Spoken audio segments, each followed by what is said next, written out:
Bonjour, bienvenue à cette nouvelle interview Fimeco Walter France. Aujourd'hui, nous avons la chance de recevoir Didier Spella. Didier, bonjour. Bonjour Jean-Marc.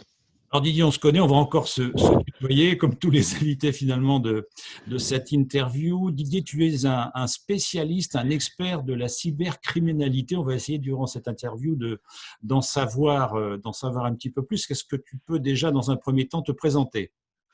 Oui, avec grand plaisir. Un grand merci à toi Jean-Marc de m'inviter à cette petite réunion informelle, hein, où on va pouvoir discuter un peu de ce sujet qui des fois peut paraître un peu, je dirais pas tabou, mais un petit peu hors contexte pour beaucoup de personnes, hein, quand on parle de cybercriminalité.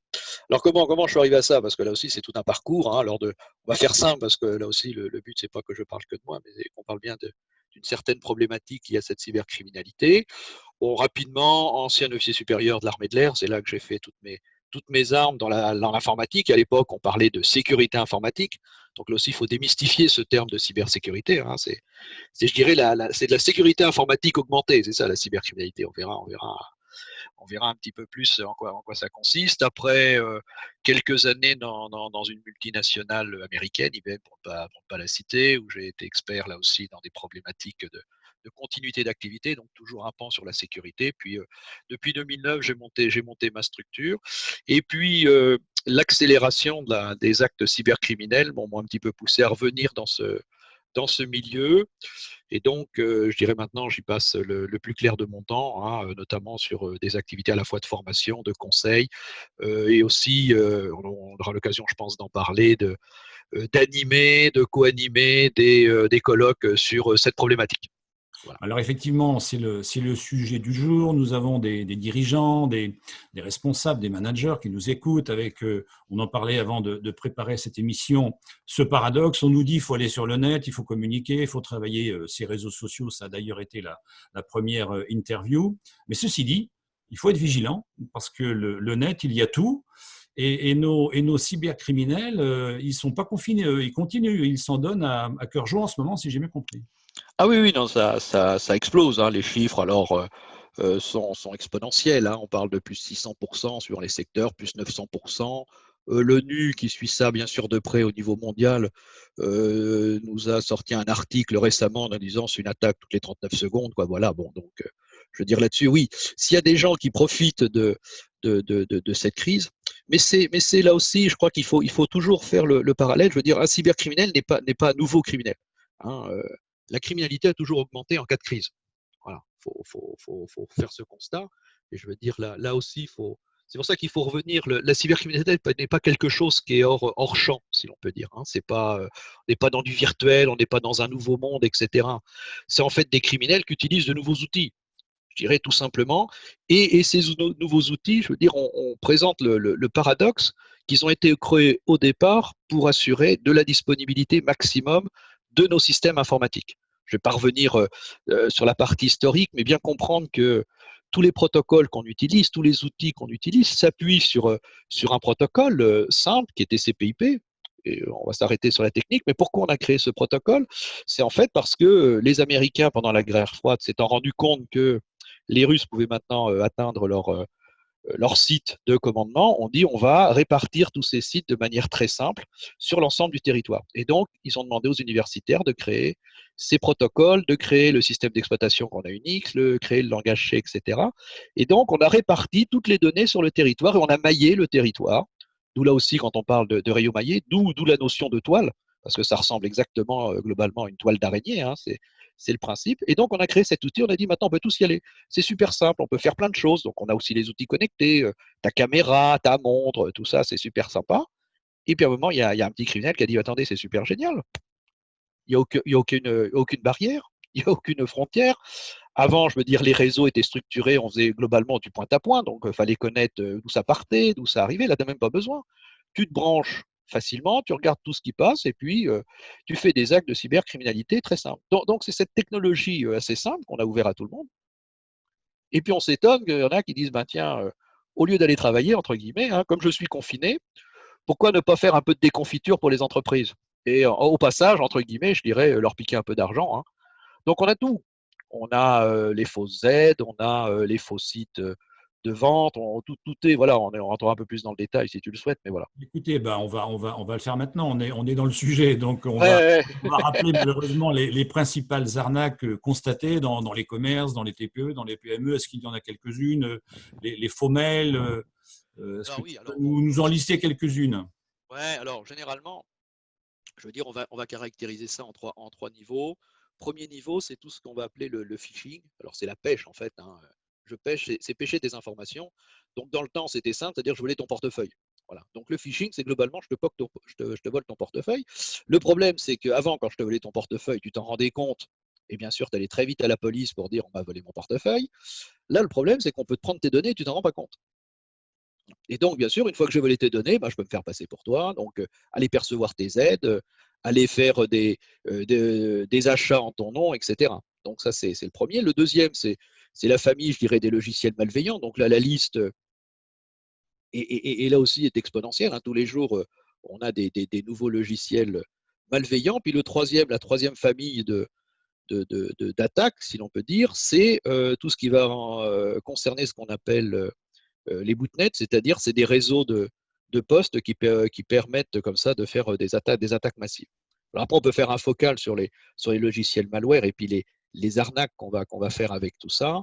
Bon, le plus connu, c'est le fameux cheval de Troie, hein. Donc là aussi, on reprend des images, tu vois. Il n'y a rien de moderne dans le cheval de Troie, hein. Bon, mais c'est bien le principe, c'est-à-dire mettre sur ton poste un petit logiciel dormant, si l'on peut dire. Toi, c'est toujours, on est un peu des fois dans les films d'espionnage, tu sais, l'espion dormant, tu vois, qu'on va réveiller alors de différentes manières, hein. Soit c'est moi le cybercriminel qui réveille ce logiciel, soit que je le réveille sur l'horloge machine, soit que c'est toi quand tu vas faire une commande qui va réveiller ce logiciel.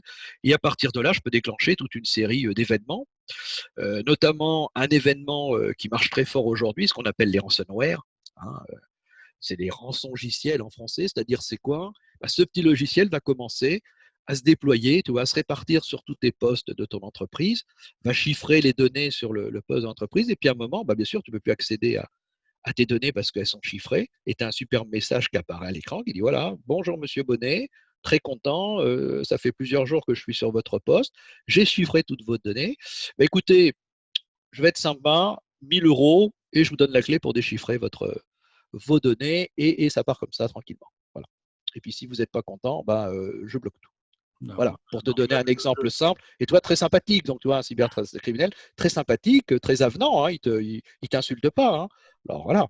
Et puis en plus, il est sympa, il a aussi pris ta carte bleue et tout, donc tu vois, bon, il peut faire pas mal de petites choses. Voilà. le conseil du jour, c'est de ne pas payer, j'imagine. Oui, alors de suite prévenir la police. Alors c'est là aussi où on a la chance en France, je pense qu'on l'oublie trop souvent, on a une structure étatique qui est quand même très, très structurée et qui est aussi très pertinente, hein. On peut dire on va la détailler, je dirais, il y a 3 grands niveaux, si on peut dire. Il y a un premier haut niveau, le niveau de l'ANSSI, hein, l'Agence nationale de la sécurité des systèmes d'information, qui est un organisme qui dépend directement du Premier ministre et qui va nous assurer, si on peut dire, la maîtrise d'ouvrage de la cybersécurité en France. Bon, ils sont contactables là aussi, il n'y a aucun problème, ils sont joignables, hein. Pour mémoire, rappelle-toi, donc on avait même l'intervention du délégué régional de l'ANSSI pendant CMCS. Et donc là aussi, chaque région a un délégué régional. Et donc ces gens-là sont là justement pour animer ces réseaux d'experts en cybersécurité pour qu'on aille dans le bon sens tous ensemble et définissent tous les messages. À côté de ça, on a la CNIL, et ça rejoint un petit peu le paradoxe, c'est-à-dire je protège, mais j'assure la liberté, hein, et la protection individuelle des personnes. Donc on a ce premier niveau, le deuxième niveau, après je dirais cybermalveillance, et puis quelques organismes structurés comme l'Occlusif, etc. Et le troisième niveau de terrain, police, gendarmerie. Et donc le premier conseil qu'on peut donner à nos auditeurs, si on peut utiliser ce terme, bah, c'est d'aller, dès qu'il y a le moindre problème, d'aller voir la police ou la gendarmerie, ça dépend du secteur dont ils dépendent, et puis de leur signaler qu'ils ont une arnaque, ou ils pensent qu'ils ont une arnaque, etc. Ne pas hésiter, hein. C'est là aussi des systèmes qui montent en puissance, hein. Les gendarmes ont fait un très gros effort, la police aussi. Voilà. Et donc, ils traitent sérieusement ce problème aujourd'hui. Voilà, on ne peut plus dire qu'ils ne le traitent pas. Mais en plus, ce qui est intéressant avec ces organismes, je dirais, de front office, que sont la gendarmerie et la police, c'est qu'on peut aller les voir aussi pour faire de la prévention.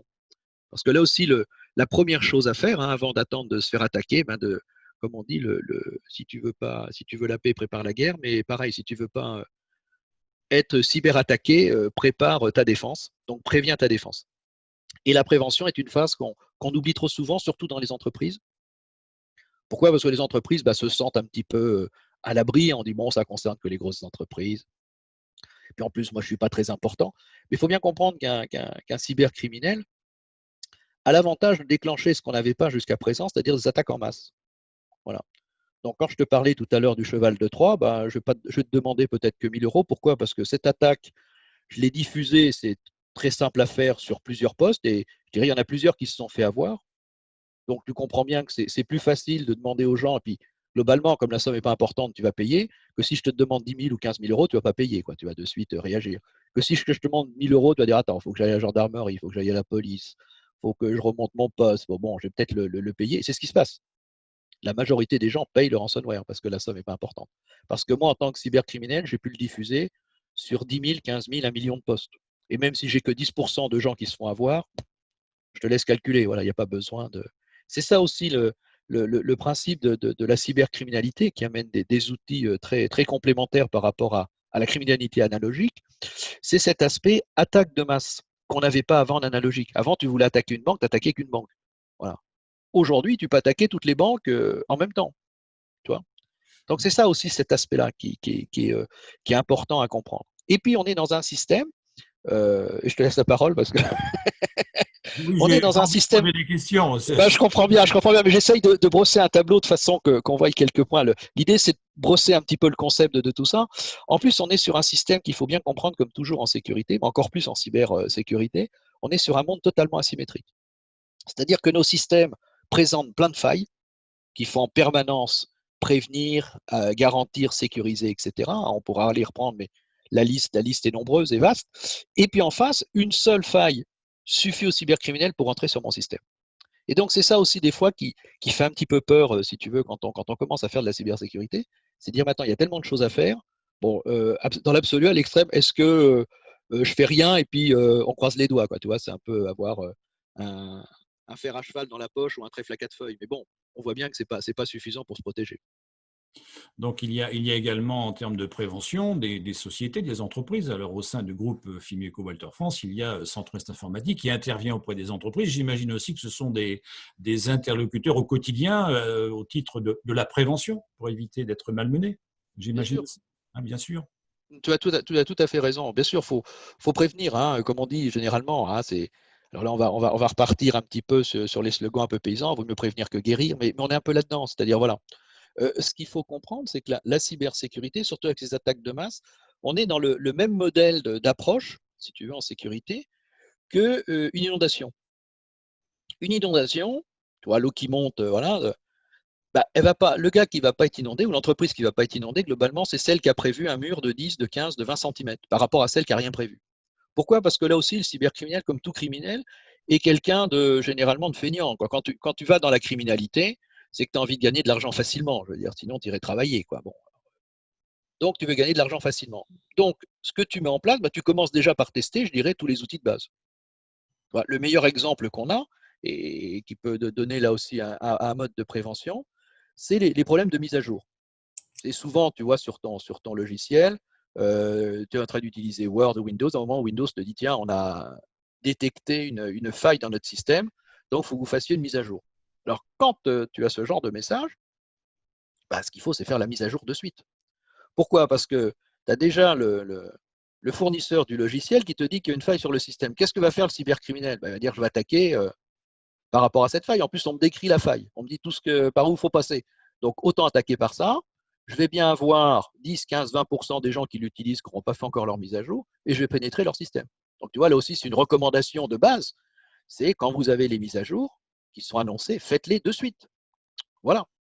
On parle beaucoup des mises à jour, bien entendu, mais également des mots de passe, si j'ai bien Ah, compris. les mots de passe. Alors là, oui, alors les mots de passe, si tu veux, là aussi, on arrive à un moment à une problématique importante, c'est que je vais être un peu taquin, si l'on peut dire.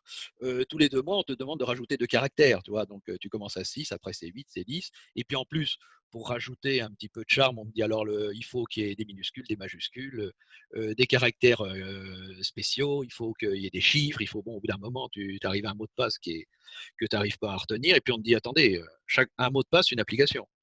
Donc tu calcules, bon, on est tous, moi le premier, je suis à plus de 200 applications sur mes environnements numériques. Tu multiplies par 14 caractères à chaque fois, tu vois le nombre de caractères que je dois retenir dans ma petite tête. Bon, alors, comment je fais? Bah, tu les notes sur un fichier Excel, tu les notes sur un truc, ou alors tu reprends toujours le même mot de passe, etc. Donc on voit là aussi, et ça rejoint l'idée qu'on avait au départ de ce paradoxe, c'est-à-dire d'un côté, ben, j'ai des systèmes où il faut que je me connecte, etc. Puis de l'autre, on me dit, mettez de la sécurité, mais comment je peux gérer tout ça, quoi? Tu vois. Et donc, on arrive à une limite. Alors après, on te dit, bon, vous avez, alors de plus en plus, d'ailleurs, tu le vois, hein, par exemple, dans les activités bancaires, tu as la double authentification. Alors, c'est quoi? C'est en même temps que tu as rentré ton mot de passe, qui peut être assez simple, etc., on te renvoie un mot de passe temporaire, hein, par le biais de ton téléphone pour bien valider ta transaction. Voilà, c'est ce genre de système qui va nous faire évoluer. Tu as aussi tout ce qu'on appelle le biométrique, hein, alors la rétine, les empreintes, bon. Sachant que là aussi, il faut faire attention parce que dans le temps, on a déjà utilisé ces systèmes-là, et donc les criminels, bah, t'arrachent l'œil ou te prennent le doigt. Voilà, bon. Là aussi, voilà, bon, faut faire attention, tu vois. Bon. On va éviter d'être quand même anxiogène dans cette interview. Oui, non, non, mais faut pas. Non, mais c'est la limite. On a l'impression qu'il y a une succession de difficultés, de problématiques, mais bon, fort heureusement, ça arrive peu. Hein, mais il y a une phrase qui m'avait marqué, moi, lors du dernier colloque, je crois que c'est un des responsables de la gendarmerie qui l'avait dit. Cette phrase, c'est la question n'est pas de savoir comment on va être hacké, ou c'est surtout quand. Voilà, donc ça me fait un Oui, petit peu marqué. Ça veut dire que ça peut nous arriver, oui, mais ceci dit, il faut faire de la prévention, il faut être oui, vigilant. C'est quand même c'est les ça, messages du c'est ça. jour que l'on souhaite apporter. Il faut se faire accompagner finalement. Oui, puis non, puis il y a du bon sens. Quoi, je veux dire, quand ta banque t'appelle, te dit attendez, on a une erreur en votre faveur, on va vous virer 10 000 euros. Vous avez juste à nous communiquer le numéro de la carte parce qu'on s'en souvient plus. Bon, je veux dire, voilà, on va dire attends, c'est pas sérieux.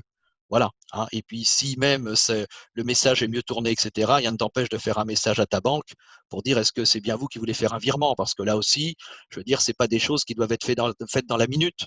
Tu comprends? Donc il joue là-dessus aussi. Alors c'est pour ça que je te dis, il joue sur la crise, hein, et on voit bien. Alors ça pose aussi un nouveau paradoxe qui est très sociétal là. C'est que d'un côté là aussi, tu vois, on parle de l'inclusion numérique. Alors pour faire simple, c'est globalement équiper les gens qui sont exclus du numérique. Hein, on évalue quand même la population entre 20-25%, les derniers chiffres. Alors soit pour des problèmes financiers, soit pour des problèmes cognitifs, soit pour des problèmes d'âge aussi. Hein. On voit bien aujourd'hui que si tu ne disposes pas d'une adresse mail et d'un PC, tu as du mal à faire toutes tes formalités administratives. Quoi. Essaye de faire tes impôts maintenant. Ils acceptent même plus les chèques. Quoi. Je veux dire, alors, voilà, vous faites un virement, vous faites attendez, connectez-vous, c'est quoi votre mot de passe, c'est quoi votre adresse mail. Bon voilà.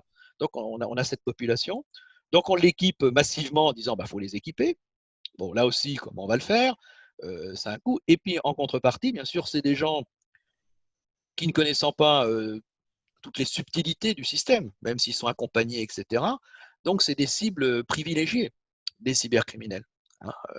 Pour exemple, d'ailleurs, on pourrait faire intervenir les gens de Pôle emploi. Je veux dire, il faut savoir que chaque fois que Pôle emploi met une annonce sur des emplois, tu as 3-4 annonces criminelles qui sont diffusées en même temps. Et bien sûr, ces annonces criminelles sont très alléchantes. C'est le double de salaire. C'est donc, il faut bien comprendre là aussi la réaction de la personne qui est en crise. Hein, et il n'y a pas de jugement de valeur sur cette personne, bien au contraire. Mais on lui dit, au lieu d'avoir 1000, vous allez toucher 2000. Par contre, bon, on va vous demander une petite participation parce que vous comprenez, on est en train de monter le dossier, il y a des frais, mais on vous rembourse. Bon, bah, les gens payent, quoi. Tu vois, les gens payent. Voilà. C'est comme ça, voilà. On établit un climat de confiance. Alors, on rentre dans un autre niveau, là aussi, qui touche plus les aspects sociétaux. C'est ce qu'on appelle l'ingénierie sociale, d'ailleurs. C'est-à-dire t'influencer et profiter, je dirais, de ta faiblesse. Alors, une population là qui est extrêmement à risque, eh ben, c'est tous nos adolescents. Tu vois, parce que là aussi, l'ingénierie sociale, faut le comprendre, hein, ça commence, je dirais, dès la console de jeu. C'est pour ça qu'on est passé là aussi, comme je te le disais au début un petit peu, de la sécurité informatique à la cybersécurité. La sécurité informatique, c'était l'ordinateur. La cybersécurité concerne tous les outils connectés. Et une console de jeu est un outil connecté. On pourrait donc penser que nos jeunes sont très, très au fait de tout cela, et finalement, non. Ils utilisent énormément les outils, ils sont très, très digitaux, et finalement, ils se préoccupent peu, si j'ai bien compris, de la Oui, bah oui. cybercriminalité. C'est un autre Bah, paradoxe aussi, ça. c'est un paradoxe parce que c'est la jeunesse, quoi. Je veux dire, quand tu es jeune, tu sais conduire comme Sébastien Loeb, donc pourquoi tu passerais le permis de conduire? Tu es super fort, voilà, on a tous été jeunes, on a tous, et heureusement, je veux dire, s'il n'y a pas ça, ça serait triste. Hein, si on avait des jeunes qui étaient déjà, qui dirais vieux dans leur tête, ça serait pénible. Donc ils doivent apprendre, mais en plus, tous ces outils, si tu veux, qui paraissent simples, qui paraissent très ludiques, etc., c'est des pistes, c'est des points d'ouverture, si tu veux, sur leurs données personnelles. Ah, là aussi, le véritable enjeu, je veux dire, du cybercriminel, c'est toujours de capter tes données personnelles pour après, bien sûr, t'influencer. On sait très bien qu'un jeune, c'est facilement influençable. Et puis, cet outil permet, si tu veux, de te cacher. C'est ça que les gens ont du mal à comprendre. C'est-à-dire que je peux très bien, moi, ouvrir un compte de messagerie en me faisant passer pour quelqu'un qui est un beau jeune homme de 18 ans. Bon, les gens verront sur la photo que le jeune homme, il a pris quelques rites, et je peux comme ça faire beaucoup d'actes criminels et me cacher. C'est-à-dire que cette adresse, je peux m'utiliser, par exemple, si je veux être un petit peu taquin avec toi, c'est que cette adresse mail, je vais la faire héberger sur tes serveurs.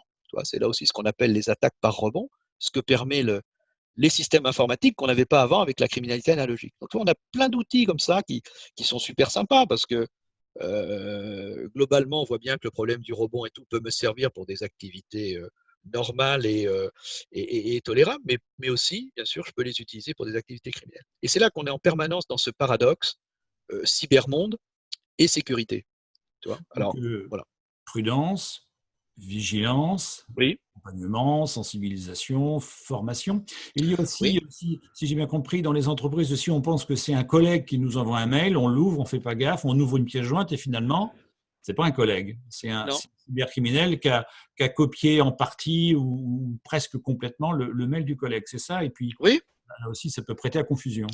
Bah oui, parce que si tu veux, le problème aussi qu'on a avec le système numérique, il faut bien comprendre que, alors là aussi, on va rentrer un peu dans la technique, mais je vais être très rapide. Euh, En fait, tout ce qui circule entre nos postes, etc., et nos postes, nos outils connectés, etc., globalement, c'est des zéros et des 1. On est dans le monde du numérique. Le numérique, c'est binaire, c'est des zéros et des 1, donc c'est des impulsions positives, des impulsions négatives. OK? Euh, Chaque caractère, chaque image, etc., se traduit donc par une suite de 0 et de 1. OK? Donc il y a un code qui fait que quand je vais mettre un A, il va correspondre à un certain nombre de caractères 1 et de caractères 0. Et quand je vais les recevoir, je vais les retraduire. Maintenant, je prends ton adresse, Jean-Marc. Mais au lieu de prendre un alphabet latin, je prends un alphabet cyrillique. Le A en cyrillique n'aura pas le même nombre de 1 et de 0 que le A en alphabet latin. Donc je peux très bien mettre Jean-Marc Bonnet. Visuellement, on va voir l'adresse de Jean-Marc Bonnet, mais en fait, en termes de 0 et de 1, c'est une autre combinaison, c'est une autre signature. Et donc, on a aussi cet aspect, tu vois, qu'on n'avait pas dans l'aspect, je dirais, analogique, où l'aspect analogique, fallait globalement que je copie ton écriture.